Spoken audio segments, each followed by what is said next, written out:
Magandang gabi po sa akin ng lahat mga minamahal. Narito po muli ng kapatid, Brother Salcedo. Nagbabati sa inyo na isang magandang gabi. Tayo po ay patuloy sa ating sinasabang pag-aaral sa salita ng Diyos. Nag-umpisa po tayo kagabi mga minamahal ng series about one God. At kagabi po, ang ating serye ay pinamagatan natin The Oneness of God. Napakaliwanag na sinasabi ang Biblia. Ang Diyos ay isang Diyos. Kaya tawag doon monotheism. Mono means one.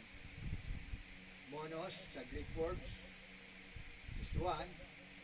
Theos is God, kaya one God.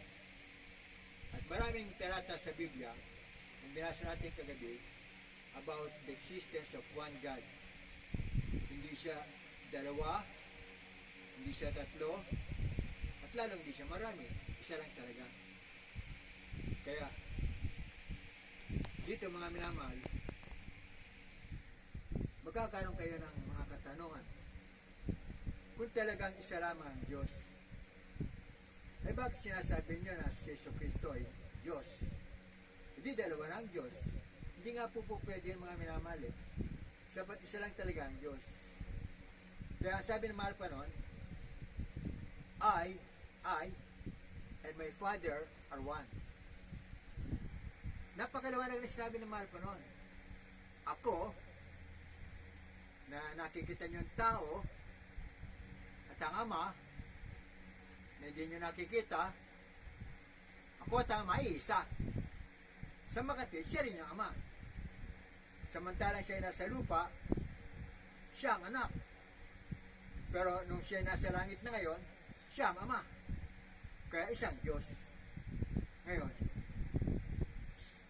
sa ating gagawin serye, hanggang series 12 siguro ito, madadaanan natin ang mga serye na ang Panginoon Jesucristo siyang Ama.